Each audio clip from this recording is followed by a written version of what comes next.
নমস্কাৰ ছাত্ৰ বন্ধুসকল, আজি মই পুনৰ তোমালোকৰ বাবে অষ্টম শ্ৰেণীৰ অনুশীলনী 2.2ৰ 11 নম্বৰ প্ৰশ্নটো লৈ আহিছোঁ। 11 নম্বৰ প্ৰশ্নটো মই বৰ্ডত লিখা নাই, মই কৈ গৈ আছোঁ। প্ৰশ্নটো দিয়া আছে, ৰাজৰ বৰ্তমান বয়স ৰশ্মিৰ বৰ্তমান বয়সৰ দুগুণ। 10 বছৰ আগতে তেওঁৰ বয়স ৰশ্মিৰ বয়সৰ 3 গুণ আছিল। তেওঁলোকৰ বৰ্তমান বয়স উলিয়াব লাগে।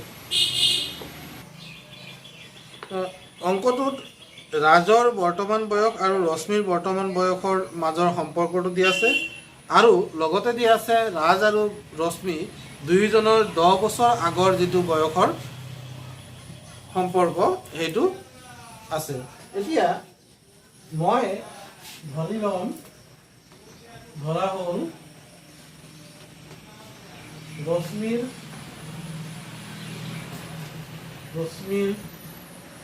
বৰ্তমান বয়স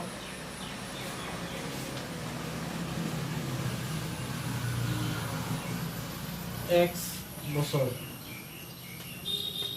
গতিকে প্ৰথম যিটো উক্তি, সেই উক্তিটোৰ পৰা ৰাজৰ বৰ্তমান বয়স কি হ'ব? বৰ্তমান বয়স প্ৰথম উক্তিটোৰ পৰা ৰশ্মিৰ বয়স যদি X বছৰ হয় বৰ্তমান বয়স, ৰাজৰ বৰ্তমান বয়স কি হ'ব? Xৰ দুগুণ, ইমান বছৰ।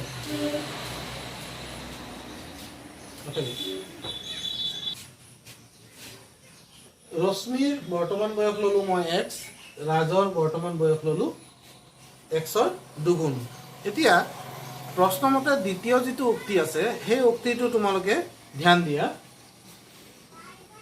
প্ৰশ্নমতে এতিয়া 10 বছৰ আগত ৰাজৰ বয়স কিমান বাৰু? 10 বছৰ আগত ৰাজৰ বয়স কিমান হ'ব? 2x - 10, মানে 10 বছৰ কম হ'ব। ঠিক সেইদৰে ৰশ্মিৰ বয়স কিমান হ'ব? Xতকৈ 10 বছৰ কম হ'ব, হয়নে? এই দুটা বয়স কেতিয়া সমান হ'ব? যেতিয়া এই বয়সটো বেছি, কিন্তু চোৱা ৰাজৰ বয়সটো কিন্তু ৰশ্মিৰ বয়সতকৈ বেছি, কাৰণ 3 গুণ। গতিকে যদি ৰাজৰ বয়স আৰু ৰশ্মিৰ বয়স, 10 বছৰ আগৰ ৰাজৰ বয়স আৰু ৰশ্মিৰ বয়স যদি আমি তুলনা কৰোঁ, তেতিয়াহ'লে ইয়াক যদি আমি 3ৰে পূৰণ কৰি দিওঁ, তাৰমানে সৰু সংখ্যাটোক যদি 3ৰে পূৰণ কৰোঁ তেতিয়াহ'লে সমান হৈ যাব, বা ডাঙৰ সংখ্যাটোক যদি 3ৰে হৰণ কৰোঁ তেতিয়া এইটো কি হ'ব? সমান হ'ব। তোমালোকে এই কথাষাৰ, এইখিনিতে তোমালোকৰ গণ্ডগোল লাগে। কথাষাৰ তোমালোকে বুজিবলৈ চেষ্টা কৰা। 10 বছৰ আগত এই ৰাজৰ বয়স আছিল 10 বছৰ কম, 10 বছৰ কম আছিল, আৰু ৰশ্মিৰ বয়স আছিল 10 বছৰ কম। এতিয়া ইতিমধ্যে তোমালোকে গম পাইছাই যে ৰাজৰ বয়স বেছি, ৰশ্মিৰ বয়স কম। ৰাজ আৰু ৰশ্মিৰ বয়স কেতিয়া সমান হ'ব? যেতিয়া তেওঁলোকৰ মাজৰ সম্পৰ্কটো সমতুল্য কৰিব পাৰিম। এতিয়া এইটো হ'ল 10 বছৰ আগৰ ৰাজৰ বয়স, আৰু এই বয়সটো এই ৰশ্মিৰ বয়সৰ 10 বছৰ আগৰ বয়সৰ 3 গুণ বুলি কৈছে। গতিকে যদি 3 পূৰণ কৰি দিওঁ তেতিয়া এইটো কি হৈ যাব? সমান হৈ যাব। এতিয়া সমীকৰণটো আমি গঠন কৰিলোঁ। এই সমীকৰণটোৰ পৰা আমি উলিয়াব লাগিব তাৰ মান, আমি Xৰ মান উলিয়াব লাগিব। 2x - 10 সমান 3x - কি হৈ যাব? 30। এতিয়া চোৱা, যিহেতু চলক বিশিষ্ট পদসমূহ আমি বাওঁফালে ৰাখিব লাগে, 3xটোক আমি বাওঁফালে লৈ আহিলোঁ, -3x হৈ গ'ল, আৰু -30 ইয়াত অলৰেডি আছিলে আগৰ পৰা সোঁফালে, +10টো -10টো এইফালে আহি পিনি +10 হৈ গ'ল। চোৱা এতিয়া বন্ধুসকল, চোৱা এতিয়া দুটা Xৰ পৰা 3টা X যদি বিয়োগ কৰোঁ তেতিয়া আমি এটা X মাইনাছত থাকি যাব, আৰু -30ৰ লগত যদি 10 যোগ কৰোঁ তেতিয়াহ'লে -20 পাই যাম। এতিয়া দুই পক্ষৰ ঋণাত্মক, এতেকে আমি যদি দুই পক্ষৰ লগত যদি -1 এটা পূৰণ কৰোঁ তেতিয়া X মানে আমি কিমান পাই যাম? X মানে পাই যাম 20। -x আছে, -20 আছে। চ' দুই পক্ষক যদি, সেইকাৰণে যদি আমি দুই পক্ষক -1ৰে পূৰণ কৰোঁ, মাইনাছে ইয়াত প্লাছ হৈ যাব, মাইনাছে এইটো প্লাছ হৈ যাব। গতিকে Xৰ মান কিমান পাই গ'লোঁ? 20 পালোঁ। এতেকে ৰশ্মিৰ বৰ্তমান বয়স কিমান হ'ব 20 বছৰ হ'ব ৰাজৰ বৰ্তমান বয়স কি হ'ব 2x অৰ্থাৎ 2 পূৰণ 20 বছৰ অৰ্থাৎ কিমান হ'ব 34 বছৰ হ'ব গতিকে আমাৰ নিৰ্ণয় মান আমি পাই গলো দুইজনৰ এই বৰ্তমান বয়স আমাক উলিয়াব দিছিলে আমি দুইটা বৰ্তমান বয়স পালো ছাত্ৰ বন্ধুসকল এইবাৰ আমি আহিছো 12 নম্বৰ প্ৰশ্নলৈ আমি সকলোৱে টকা পইচা ভাল পাওঁ গতিকে নিশ্চয় আমি টকা পইচা অংকও ভাল পাব লাগে কিন্তু সচৰাচৰ বিদ্যালয়ত দেখা যায় যেতিয়া টকা পইচাৰ অংক আহে ছাত্ৰ ছাত্ৰীসকলে টকা পইচাক একেবাৰে বেয়া পাই যায় কিয় বেয়া পায় তাৰ কাৰণ কি টকা ইমান বেয়া নে চোৱাচোন আমি এই অংকটো কেনেকৈ কৰিব লাগে যিটো প্ৰশ্নটো হ'ল ৰানুৱে তাইৰ হাতত থকা 500 টকীয়া নোটখন ওচৰৰ দোকান এখনত খুচুৰা কৰিবলৈ গ'ল দোকানীজনে তাইক কেইখনমান 50 টকীয়া আৰু কেইখনমান 20 টকীয়া নোট 20 টকীয়া মুঠ কিমানখন দিলে দোকানীজনে তাইক অৰ্থাৎ ৰানুক কেইখনমান 50 টকীয়া আৰু কেইখনমান 20 টকীয়া মুঠ 19খন নোট দিলে ৰানুৱে প্ৰত্যেকৰে কেইখনকৈ নোট পালে যেহেতু এটা চলক বিশিষ্ট আমি অংক কৰি আছো সেইবাবে আমি যিকোনো এটা চলকে ধৰিব লাগিব ধৰা হ'ল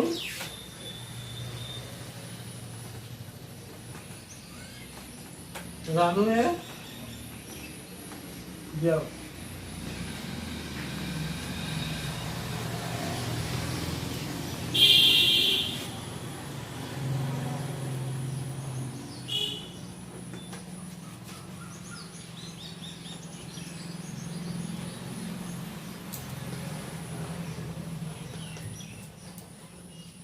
বুজিছানে ধৰি ললো মই ৰানুৱে পোৱা 50 টকীয়া নোটৰ সংখ্যা আছিল x চলক এটাই ল'ব লাগিব মনত ৰাখিবা চলক এটাই ল'ব লাগিব এতিকে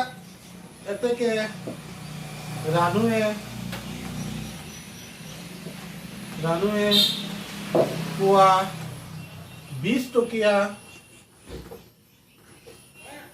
টকীয়া নোটৰ সংখ্যা কিমান হ'ব এইবাৰ আহিল আসল এইবাৰ আমি y ল'ব নোৱাৰিম পিছলৈ আমি শিকিম y ল'ব পাৰিম কিন্তু যেহেতু এক চলক বিশিষ্ট এক ঘাতৰ সমীকৰণৰ বিষয়ে আমি আলোচনা কৰি আছো সেইবাবে আমি চলক এটাই ল'ব পাৰিম যেটো আমি x ললো আৰু প্ৰশ্নটো তোমালোকে যদি মন দিয়া তেতিয়া তোমালোকে পাবা নোটৰ সংখ্যা মুঠ আছিল 19 তাৰ পৰা যদি 50 টকীয়া নোটৰ সংখ্যাটো বাদ দি দিয়া তেতিয়াহ'লে 20 টকীয়া নোট কিমানটা আছে ওলাই যাব নহয় ধৰিব পাৰিছা নে মুঠ নোটৰ সংখ্যা আছিল 19 তাৰ পৰা যদি মই 50 টকীয়া নোটবোৰ উলিয়াই লৈ যাওঁ তেতিয়া কি থাকিব তাত 20 টকীয়া নোটবিলাক থাকিব অৰ্থাৎ ৰানুৱে পোৱা 20 টকীয়া নোটৰ সংখ্যা হ'ল ইমান এতিয়া বা এতেকে প্ৰশ্নমতে কি পাম প্ৰশ্নমতে চোৱা 50 টকীয়া নোট আছিল কিমান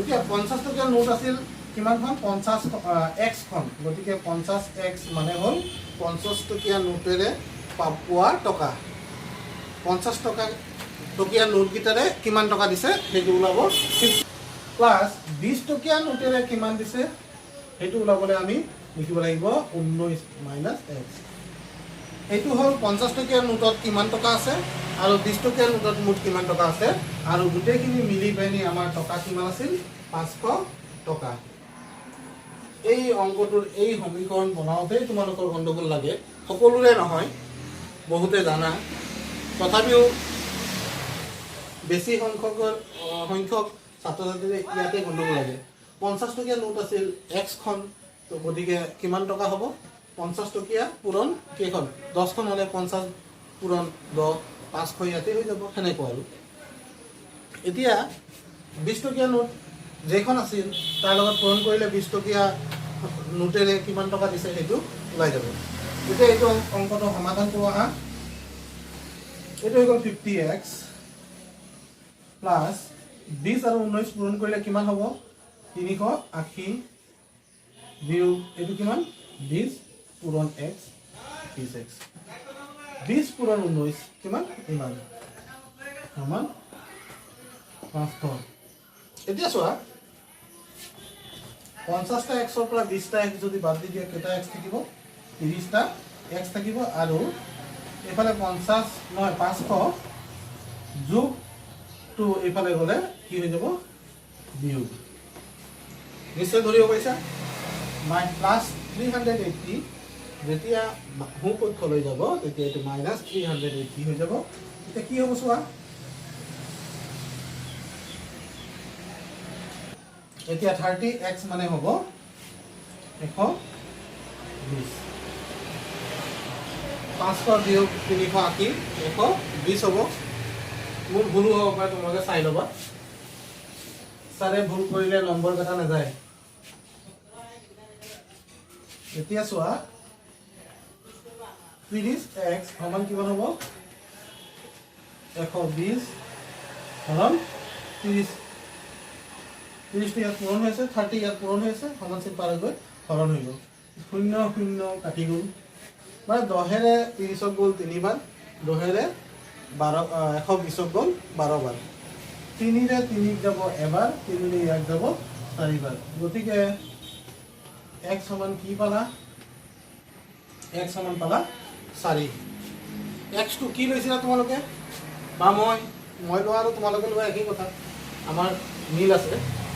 গতিকে আমি ক'ব পাৰোঁ 50 টকীয়া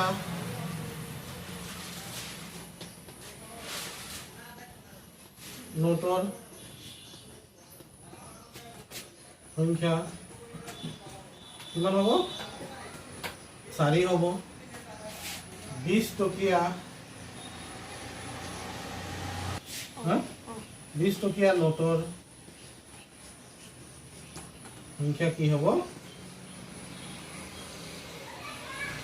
কিমান হ'ব 19খন আছিল মোৰ নোট তাৰপৰা 4 বাদ দি দিয়া গতিকে 20 টকীয়া কেইখন আছিল 15খন 20 টকীয়া কেইখন আছিল 15খন আৰু 50 টকীয়া কেইখন আছিল 4খন।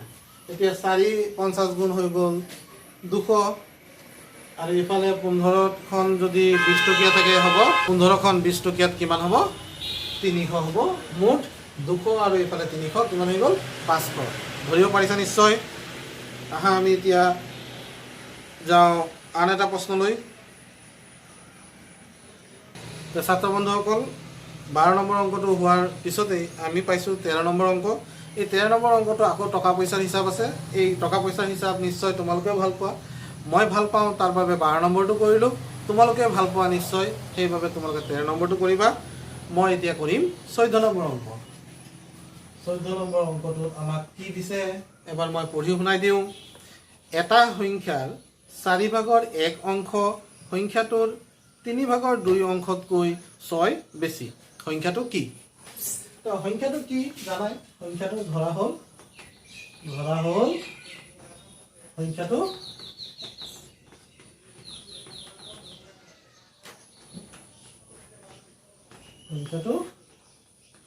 x। এতেকে প্ৰশ্নমতে কি কৈছে প্ৰশ্নমতে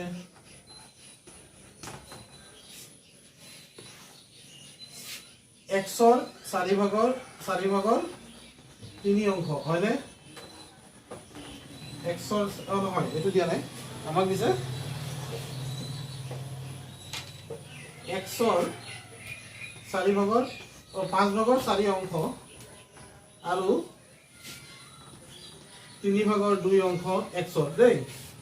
চোৱা সংখ্যাটোৰ 5 ভাগৰ 4 অংশ সংখ্যাটোৰ 3 ভাগৰ 2 অংশতকৈ 6 বেছি। তাৰমানে এইটো ডাঙৰ আৰু এইটো সৰু। ই কিমান ডাঙৰ ই 6 বেছি। যদি ইয়াত মই 6 যোগ কৰি দিওঁ তেতিয়া সংখ্যাটো কি হৈ যাব সমান হৈ যাব। দেখিলানে কি কৰিলো বহুত বহলভাৱে ভাবিবলৈ নাযাবা বহুত সহজ ভাষাত অংকটো দিয়া থাকে তোমালোকে একেবাৰে জটিল চিন্তা আনিব নালাগে ইয়াত তোমালোকক কৈছিল সংখ্যাটোৰ 5 ভাগৰ 4 অংশ সংখ্যাটোৰ 3 ভাগৰ 2 অংশতকৈ 6 বেছি তাৰমানে এইটো ডাঙৰ আৰু এইটো সৰু বুলি কৈছিল যদি সমান কৰিব লাগে তেতিয়া সৰু সংখ্যাটোৰ লগত সৰু অংশটোৰ লগত আমি কি কৰি দিম 6 যোগ কৰি দিম তেতিয়া সমান হৈ যাব এইটো এক সমীকৰণ এনেকৈ সমীকৰণ গঠন কৰিবলৈ চেষ্টা কৰিব লাগে বৰ বেছি ভাবিলেই সমস্যা এতিয়া তুমি পালা 4/5x তাৰমানে এনেকৈ লিখিব পাৰি 4x/5 লিখিব পাৰি এইটো যদি ইফালে চলকযুক্ত পদ 2x/3 = 6 দেখিছা x চলকযুক্ত পদ বাওঁ পক্ষলৈ লৈ আহিলো চিনৰ পৰিৱৰ্তন হৈছে এতিয়া যদি আমি এই দুটা বিয়োগ কৰিবলৈ যাওঁ এই ভগ্নাংশ আৰু এই ভগ্নাংশ বিয়োগ কৰিলে আমি লসাগু ল'ব লাগিব 5 আৰু 3 ৰ লসাগু কিমান 5 3 গুণ 15 মই আগৰ অংকবিলাকতো আগৰ ভিডিঅ'বিলাকতো কৈছো যদি লসাগুটো পূৰণ কৰি লোৱা তেতিয়া কি কৰিবা ইয়াৰ লগৰ লগত প্ৰথমটোৰ লগৰ লগত ইয়াৰ হৰক পূৰণ কৰিবা 3 4 গুণ 12টা 1 হৈ যাব লখা দিয়া 5 আৰু 3 লসাগু লঘিষ্ঠ সাধাৰণ গুণিতক আমি পাম 15 কাৰণ 5 আৰু 3 পৰস্পৰ মৌলিক সংখ্যাৰ লসাগু 5 আৰু 3 লসাগু তেওঁলোকৰ গুণফলৰ সমান এতিয়া মই লসাগু পালো 15 লসাগু 15 পোৱাৰ লগে লগে মই কি কৰিছো প্ৰথম ভগ্নাংশৰ লগৰ লগত দ্বিতীয় ভগ্নাংশৰ হৰ পূৰণ কৰিছো 4 3 গুণ 12 বিয়োগ 5 2 গুণ 10x সমান কি হৈ গ'ল 6 দিলা এতিয়া ইয়াত চোৱা আমি পাম 2x/15 = 6 12টা x ৰ পৰা 10টা x গ'ল থাকিল কিমান 2টা x হৰণ 15 এতিয়া মই যদি এই x সমান উলিয়াব খোজো তেতিয়া কি হ'ব 6 পূৰণ 15টো যাব ওপৰলৈ 2টো যাব তললৈ ইয়াক কি কয় ইয়াক কি বুলি কয় ইয়াক কয় প্ৰতিক্ৰম এই যে 15 ভাগৰ 2 ৰ প্ৰতিক্ৰম হ'ল 2 ভাগৰ 15 পালা 2 ৰে ইয়াক কাটি দিয়া 2 ৰে 6 যাব 3 বাৰ এতেকে x সমান কি পাই যাবা x মানে 3 15 45 অৰ্থাৎ আমাক যি সংখ্যাৰ কথা আলোচনা কৰিবলৈ দিছিল বা উলিয়াব দিছিল এতেকে নিৰ্ণয় সংখ্যাটো কি পাম নিৰ্ণয় সংখ্যাটো আমি পাই যাম নিৰ্ণয় সংখ্যাটো সমান কি হ'ব 45 বন্ধুসকল নিশ্চয় তোমালোকৰ এই অংকটো ভাল লাগিছে আশা কৰোঁ তোমালোকৰ ভাল লাগিবই কাৰণ অংক তোমালোকৰ যেতিয়া ভাল লগা আৰম্ভ হ'ব তেতিয়া অংকও তোমালোকক ভাল পাবলৈ আৰম্ভ কৰিব আৰু যেতিয়াই তোমালোকক অংকই ভাল পাবলৈ আৰম্ভ কৰিব তেতিয়া তোমালোকে অংক নিশ্চয় পাৰিবা গতিকে ভিডিঅ'টো ভালদৰে চাবা সম্পূৰ্ণকৈ চাবা যদি মন দি চোৱা নাই পুনৰ চাবা চাই এই অংককেইটা তোমালোকে নিজৰ টুকা বহীত টুকি ল'বা আৰু সকলোকে মই ধন্যবাদ জনাই মোৰ ভিডিঅ'টো ইয়াতে সামৰণি মাৰিলোঁ